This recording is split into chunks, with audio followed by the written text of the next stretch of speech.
9 نومبر کو یوم اقبال منایا جا رہا ہے۔ منانا بھی خیر کس نے ہے، بس اقبال ڈے ہے، اور سرکاری سطح پر اس کی کیا چھٹی ہونی تھی، اقبال ہی کی چھٹی کرا دی گئی ہے۔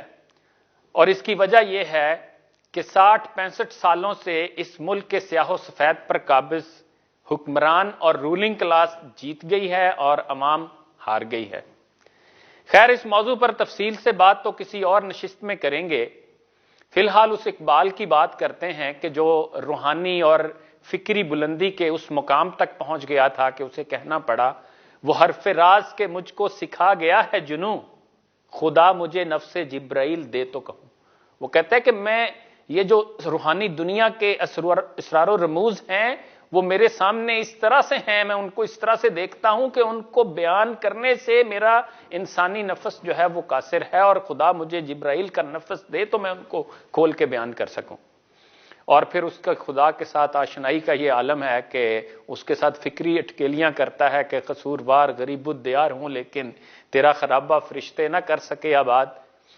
اور پھر یہ تانا دینے سے بھی باز نہیں آتا کہ سمندر سے ملے پیاسے کو شبنم، بخیلی ہے یہ رزاقی نہیں ہے۔ اور فکری ہاتھا پائی میں تو یہاں تک آ پہنچتا ہے کہ فارغ تو نہ بیٹھے گا محشر میں جنوں میرا، یا اپنا گریباں چاک یا دامن یزداں چاک۔ لیکن پھر بچہ جیسے ماں باپ سے لڑ جھگڑ کے بالآخر جو ہے وہ مان جاتا ہے اور اپنی غلطی تسلیم کر لیتا ہے، نادم ہوتا ہے، تو ایسے ہی وہ کہتا ہے کہ چپ رہ نہ سکا حضرت یزداں میں بھی اقبال، کرتا کوئی اس بندے گستاخ کا منہ بند۔ تو خیر یہ ہائی لیول کی باتیں ہیں، اقبال جانے اس کا خدا جانے، رمزیں ہیں محبت کی گستاخی و بے باکی۔ یہ اس اقبال کی باتیں ہیں کہ جس کا موترف ترکی کا صدر طیب اردگان اپنے جلسے میں اس کا شعر کوٹ کرتا ہے کہ اگر عثمانیوں پر کوہ غم ٹوٹا تو کیا غم ہے کہ خون 100,000 انجم سے ہوتی ہے سحر پیدا۔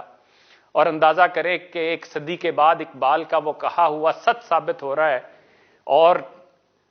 خلافت کے ٹوٹ جانے اور لاکھوں لوگوں کی قربانی کے باوجود آج ترکی امت مسلمہ کے لیڈر کے طور پر ابھر رہا ہے۔ اور ترکوں نے کونیا میں حضرت مولانا رومی کے مزار کے ساتھ اقبال کی علامتی قبر بنا کر اس کی عظمت کا اعتراف کیا ہے۔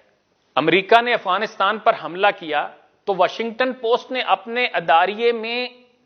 اقبال کا یہ شعر شائع کیا اور ایک طرح سے اس کی فکر کی تضحیق کی کوشش کی، اور شعر یہ تھا کہ کافر ہے تو شمشیر پہ کرتا ہے بھروسہ، مومن ہے تو بے تیغ بھی لڑتا ہے سپاہی۔ اور ساتھ طنزیہ انداز میں یہ کہا کہ لو اگر مومن ہو تو اب بے تیغ ذرا لڑ کے تو دکھاؤ۔ اور وقت نے دکھایا کہ طالبان لڑے اور خوب لڑے، حتیٰ کہ اس سپر پاور کو افغانستان میں اپنے زخم چاٹنے کے ساتھ ساتھ طالبان سے فرار کے لیے محفوظ راستے کی بھیک مانگنا پڑی۔ اقبال کا کہا پھر صحیح ثابت ہوا۔ اس اقبال کو ایران والے اقبال لاہوری کہتے ہیں، اور وہ یہ اعتراف کرتے ہیں کہ انقلاب ایران کے لیے ان کی قوم میں جو جوش، جذبہ، ولولہ اور کچھ کر گزرنے کی تڑپ اور فکری غذا اقبال کے اشعار و فلسفہ سے انہیں ملی۔ اور انڈیا کی سابق وزیر اعظم اندرا گاندھی نے ایک موقع پر کہا کہ ہم سے غلطی ہوئی کہ ہم نے اقبال کو اون نہیں کیا اور اسے پاکستان کو دے دیا۔ یعنی ان کا مطلب یہ تھا کہ ہم اگر اسے اپنا قومی شاعر بناتے تو آج دنیا میں ہمارا وقار بڑھ جاتا۔ اقبال کے لکھے گئے نغمے سارے جہاں سے اچھا ہندوستان ہمارا جیسا ملی نغمہ تو ہندوستان میں آج تک کوئی شاعر اور دانشور نہیں لکھ سکا کہ جس کو وہ اس طرح اپناتے جس طرح اقبال کے اس نغمے کو اپنایا گیا تھا۔ اقبال کی دنیا بھر میں یہ عزت اس لیے ہے کہ وہ سچا مسلمان تھا، مرد حق تھا، مرد مومن تھا،